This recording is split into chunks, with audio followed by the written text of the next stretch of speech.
you know what? Love has no label except the big LOVE. But while we're here in the U.S., gay means quibbling over the prenups and the postnups. We're lucky here. Yes, we are. But in the Middle East, the problems are quite a bit different. Dr. Samar Habib is a scholar, writer, an editor and translator. She's an associate researcher at the School of Oriental and African Studies at the University of London. Her books include Female Homosexuality in the Middle East, Islam and Homosexuality, and the novel Rughum and Najia. She sounds smart. She is way smart, so you guys are going to have to listen because she's got degrees that you haven't even heard of. Welcome to IMRU, Dr. Samar Habib.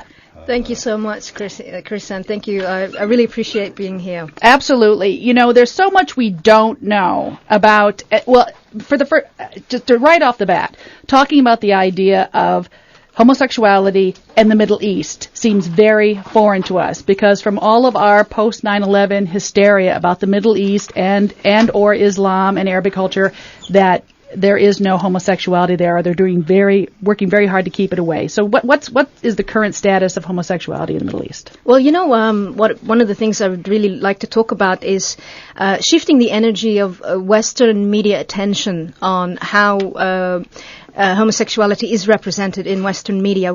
There tends to be an enormous amount of concentration on representation of contexts of persecution. Mm-hmm. So these are sensational issues. This is what people want to hear. They want to hear the gory stories.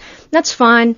But there is an amazing and lively counterculture, particularly in the Arab-speaking world, that, we might use the term queer to identify it. And I would really like to see greater attention paid in Western media, because Western media tends to be global. It's everybody's media. It's far-reaching.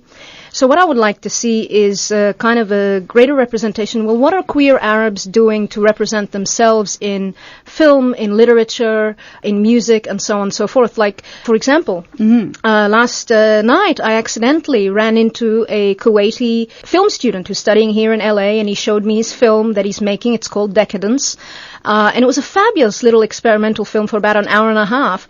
And it contained this really impressive archive of Egyptian films from the 50s, 60s, 70s, 80s, and 90s that represent gender and sexual minorities, gay men, homosexually inclined women, cross-gender characters, and so on and so forth. And it was really interesting because that was my research, and what was so great is that he had access to films I'd known about and never, ever could get my hands on. And he also found some films that I didn't even know existed. And these are films that are depictions of happy homosexuals, for lack of a better phrase? Well, I guess, what's interesting is that it's not a monolith, so it's not uniformly, like, if you were to look at Hollywood's own history, the Hays Code came in the 1930s, and it was voluntarily adopted by the Hollywood studios. And for several decades after that, what you saw was kind of a demonization of transgender and homosexual characters. Is that a Western construct? In reading some of your materials and looking at some of your breadth of study, the idea that, homophobia is a Western construct, a kind of a product of colonialism, that perhaps in cultures before we got there, before Anglo and European expansion and so forth, that the idea was kind of brought forth that homosexuality was supposed to be a bad thing, but in cultures that we visited, encountered, and colonialized, it wasn't the case until we got there. Is that true, or do you feel that way? Well, that is definitely a or does viable... history support that? It's a viable theoretical premise. I don't share it. I think that the idea that you would always have gender and sexual minority people would always encounter vilification and misrecognition of themselves across history and across cultures. I don't think one particular culture either owns homosexuality as a construct or as an invention, and by the same token, it doesn't own homophobia as a trademark either. But what was exported were, in terms of legal sanctions, that was actually introduced by colonial mandates, British mandate in Egypt, the French mandate in Lebanon, for example. They introduced these penal codes that we've inherited, and they're still on the books now. So before the Brits and the French got to those places, people weren't being punished or incarcerated for being for homosexual acts or activity, more or less? I think we are dealing with vast geographical and temporal expanses. Sure. So we can't really make any generalizations. I know that under the Ottoman Empire, because, the Arab world was for a very long time ruled and colonized by the Ottoman Empire. At some stage in the Ottoman Empire also introduced laws against homosexuality, or probably particularly sodomy. But across Arab history, across Islamic civilizations past, you have many instances not only of toleration, but of celebration of gender and sexual diversity. So it's really hard to say, what troubles me is the focus now is so narrow, and it's on the darkness and ugliness of human nature.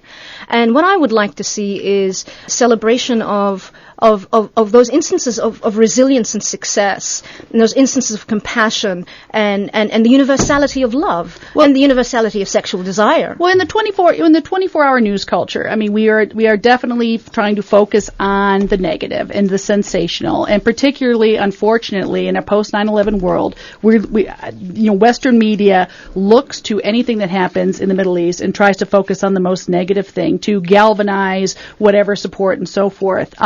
Let me switch gears a little bit because the breadth of your research, your research's focus is on history and the history and queer history of Arab and Arab and I want to say Arab and Islam separately, but I mean, can we separate them? Or are they mutually exclusive? Or you can do both. You can do both. You can definitely separate them. And you can definitely see that they are so deeply intertwined and interconnected, at least on a linguistic level. Muslims all over the world, Indonesians, for example, have to study Arabic and read the Quran in Arabic and pray in Arabic. So you cannot really extricate Islam from this language that is Arabic. By the same token, though, you have Muslims in China, and you have Muslims in Indonesia, and you have Muslims... There's a diaspora. Exactly. Yeah. Well, no, I mean, the country with the largest population of Muslims in the world is Indonesia. Isn't that amazing? And it's not a diaspora. No, they're all right there. Right, yeah. But my question is, looking at the idea, one of the primary argument against homosexuality around the world is religious based, and the Old Testament is cited, and whether Christianity or the Judeo-Christian arguments against homosexuality are text based. In the Quran, what is the area in there is there any specific text that says homosexuality is bad? Well, look, it's not just a Judeo-Christian tradition. It's a Judeo-Christian Muslim tradition. Okay. From the Muslim theological point of view, Moses is a prophet and Jesus is a prophet.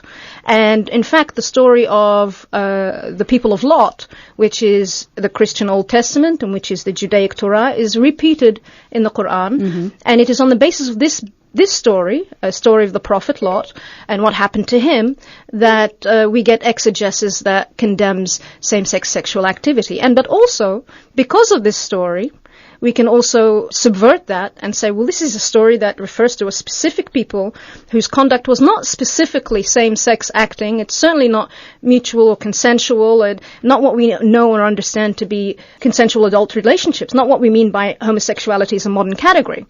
So, because we explain away a lot of, when you look at the text in the Judeo-Christian and Islamic text, we explain away the things that they said were bad like thousands of years ago that aren't so bad today, like, eating shellfish and stoning women who have their menstrual cycle. I mean, all those things, we've kind of rationalized those as health issues and so forth. Right. So is there any text that you can say that, or is there historical documents that any of our listeners who are maybe looking for some support with their own families who may or may not be as, Muslim or Arabic, that they can refer to their family members and say, hey, you should read this because there's some support here for my life. Absolutely. This is what I mean about the Western media attention is not paying attention to all the good things and the right things that are happening.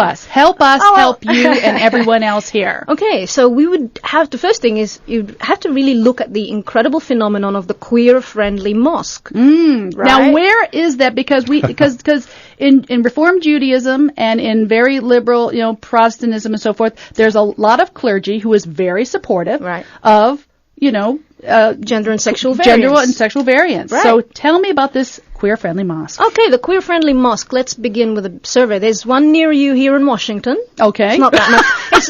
There's one in Washington. Okay. And Washington, D.C. or Washington D.C. State? I apologize. Okay, so Washington, not quite D.C. near, but yes, close. Right. And it is headed by an openly gay imam. Mm-hmm. You can look him up on the internet. There's one in Canada, in Toronto, a queer Canada. inclusive mosque that's it was the first actually to start out. There's one in South Africa, also headed by an openly gay Muslim imam. And he's written a number of interesting articles and apologetics. There is also another mosque that opened very recently in 2012 in France. I'm not sure if it's in Paris or elsewhere. That's also headed by a gay imam who's married. But there's not too many. I mean, I hear what you're saying, but that's in the entire world. You've laid, and I know there's more, but there's 5. So what do we have to do to help Islam, I'll tell you something. There is more than 5, because what you have imams who are compassionate and who understand that this is a natural phenomenon that is not to be condemned. But in certain cases, especially when there are penal codes on the book, this is not something you advertise, and it's not something you draw attention to. So no one's going public. I mean, because some very to be public in this, is it dangerous? When I was younger, I was all into this whole visibility politics, and I came out to the world when I was 25 years old. And now I think when I've gone through my own trial by fire, I guess, in Australia, not in a third world. And just for the record, you are listening to IMRU here with Dr. Samar Habib. I forgot to let people know that you were here. Okay, great. Oh, she's here. Wow. I'm here. Well, who knows? I think, therefore I am. That's all I know. But yeah, so where were we? I know I totally interrupted you because I forgot to tell people what you're listening to. Right. No, visibility politics, fantastic. I love it. But when I went and spoke to so many activists across the Middle East and North African region, and they would all say to me, you know what, visibility politics, it was great, it worked in a particular context in the US. We don't think this is the best political strategy for us here. I had to really kind of take that on board and say, you have to do what works for you. You cannot take a formula or a recipe, replicate it, throw it in. That's a disaster. Now, this is in Australia, or is this you're born in Beirut? You're Palestinian, correct? But you're born in Beirut. So was this in where did you come out? What country? In Australia. In Australia, right? Which is I know gentlemen here, the Australians. Hello. Huh? Yes. Hello. What? Yes. So it was a positive experience for you coming out. Yes. Or no? No, of course it wasn't a positive. No, okay. No, it's not a positive experience coming out. For me, it was a decision that I made consciously, politically, to say, here I am, and I wanted to make a point politically. But it doesn't mean that, you get a medal or you get a trophy at the end of it. See, that is what we found out you were getting a toaster, and during Ellen's, big coming out episode, she said she was going to get a toaster. And did you get anything, Charlie? Do you know, I'm not out yet. Oh, okay. Well, I'm sorry. Shh, Charlie's just visiting. I do want to talk about your novel just briefly. You wrote this wonderful novel, and it's on my queue to read, and I couldn't read it before you came here, but it's called Rugum and Najda. Rugum and Najda. Rughum and Najda. We'll have this on our website. And this is set in the 9th century Baghdad? This is a romance among women? That's right, and it's based on historical sources. The Rughum and Najda are 2 women who are mentioned in 9th century historical sources of having loved each other to death. They loved each other to death. That's right.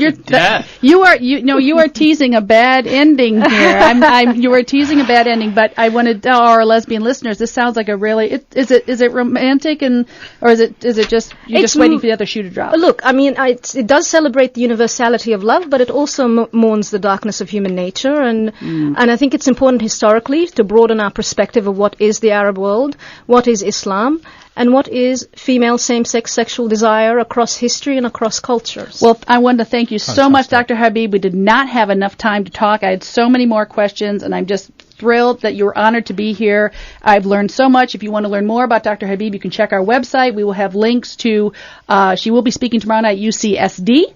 And she is going to be around the West Coast for a while doing some speak. If you are a university administrator, you can get in touch with her and have her speak at your university as well. I am going to Kindle her books right away. You better Kindle those right away.